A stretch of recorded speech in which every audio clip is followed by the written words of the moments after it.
चलिए हम लोग पढ़ेंगे आज फिजिक्स।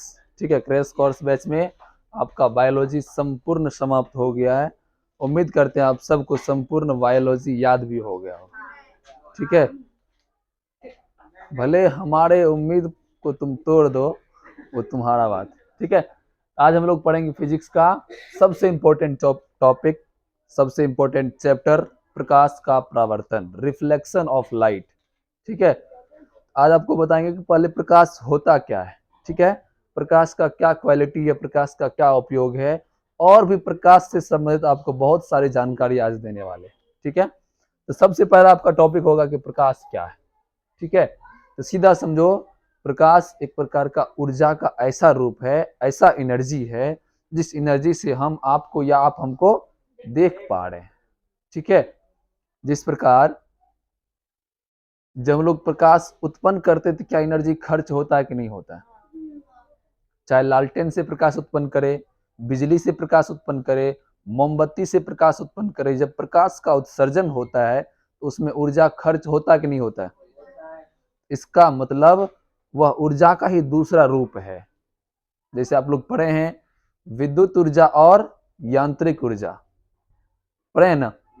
तो यांत्रिक ऊर्जा को हम लोग क्या करते हैं, विद्युत ऊर्जा में कभी कभी बदलते हैं, या कभी कभी विद्युत ऊर्जा को यांत्रिक ऊर्जा में बदलते हैं। जैसे जनरेटर, जनरेटर एक प्रकार का क्या है, यंत्र है, लेकिन वो क्या उत्पादन करता है, बिजली। तो यंत्र से क्या उत्पादन हो रहा है, बिजली, बिजली उत्पादन हो रहा है। तो यंत्र हो गया आपको यांत्रिक ऊर्जा, और जो उत्पादन हो वो क्या हो गया, विद्युत ऊर्जा। ठीक उसी प्रकार अभी जो इतना अधिक मात्रा में प्रकाश को हम उत्पन्न किए, उसमें ऊर्जा खर्च हुआ कि नहीं हुआ? इसका मतलब ऊर्जा भी क्या है, प्रकाश भी क्या है, ऊर्जा का एक दूसरा रूप है। क्या है? अब सोचिए कि हम लोग शादी विवाह या किसी भी रिसेप्शन पार्टी में, कोई भी पार्टी में हम लोग क्या करते हैं, लाइट जलाते हैं, तो क्या होता है, बहुत अधिक मात्रा में फ्यूल खर्च होता है ना। फिर भी जनरेटर वाला कहता है कि नहीं, और डीजल देना पड़ेगा, नहीं तो हम लाइटें बंद कर देंगे जिस समय बरमाला होगा, दे दें धमकी। लेकिन सूरज कितना बड़ा जनरेटर है कि आज करोड़ों वर्ष एकदम लाइट को दे रहा है, लेकिन उसका कभी डीजल खत्म ही नहीं हो रहा है। इसका मतलब मेन एनर्जी का सोर्स या ऊर्जा का भंडार है किसके पास, जो क्या कर रहा है, प्रकाश उत्पन्न कर रहा है, और प्रकाश के साथ साथ उष्मा ऊर्जा भी उत्पन्न कर रहा है, सौर ऊर्जा भी उत्पन्न कर रहा है। अर्थात प्रकाश भी क्या है, ऊर्जा का ही रूप है। और ऐसा ऊर्जा क्या हुआ, हाँ, और ऐसा ऊर्जा जिस ऊर्जा से हम लोग क्या कर सकते हैं, किसी वस्तु को या किसी व्यक्ति को देख पाते। समझ में आया प्रकाश? चलिए अब देखिए, ध्यान समझिए, प्रकाश जो होता है इसका कुछ गुण होता है, इसका कुछ क्वालिटी होता है, इसका भी कुछ पोज होता है। ठीक है, और हमेशा उस गुण को मेंटेन करता है। जिस प्रकार आप लोग सुने ना, पुष्पा फिल्म देखे हैं, क्या कहता है वो, झुकेगा नहीं। उसी प्रकार ये कहता है हम टेढ़ा नहीं होगा, हम सीधे चलेगा।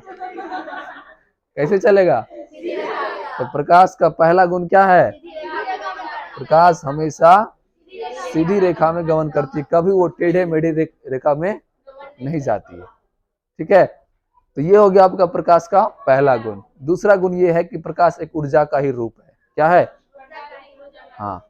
तीसरा गुण यह है कि प्रकाश का चाल सभी माध्यमों में अलग अलग होता है।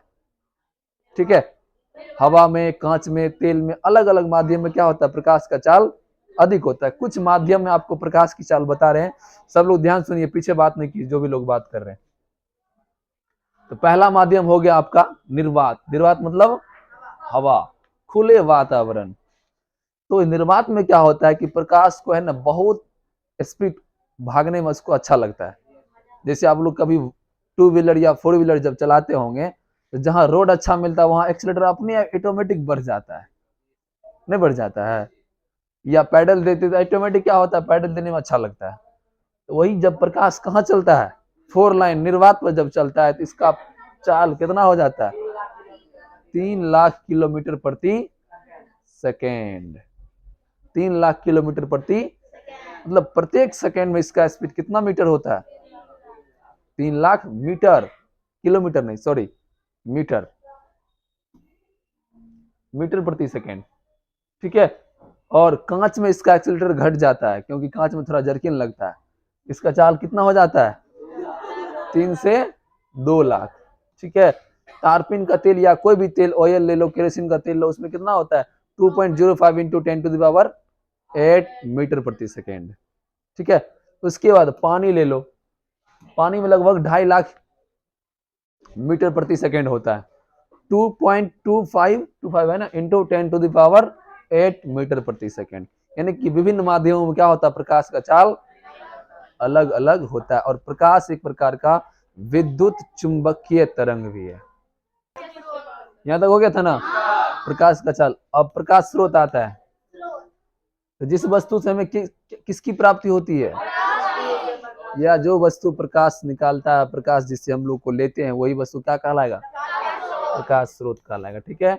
यह कितने प्रकार के, प्राकृतिक और प्राकृतिक मतलब जो प्रकाश स्रोत प्रकृति में पाया जाता है, जिसका निर्माण गॉड के द्वारा किया गया, ठीक है, वही क्या कहलाएगा, प्राकृतिक। जैसे सूर्य, तारा। अब दूसरा है मानव निर्मित, जिसका निर्माण कौन किया है, खुद से किया है अपनी आवश्यकताओं को पूर्ति करने के लिए। ठीक है, वही क्या कहलाएगा, मानव निर्मित।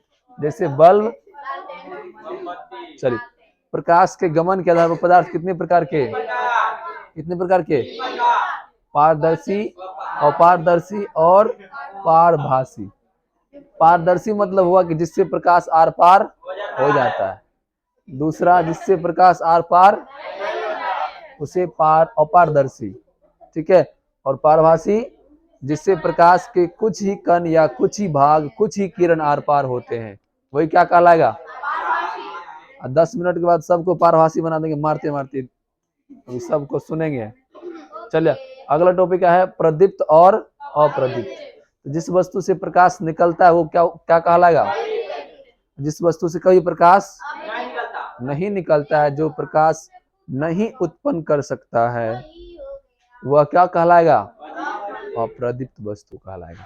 ठीक है। तो बताओ सूर्य कौन सा वस्तु है, स्टार, आग की ज्वाला, टॉर्च,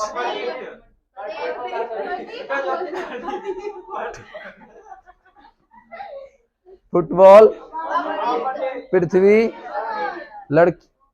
लकड़ी, पत्थर, अप्रदीप्त। समझ में आ गया।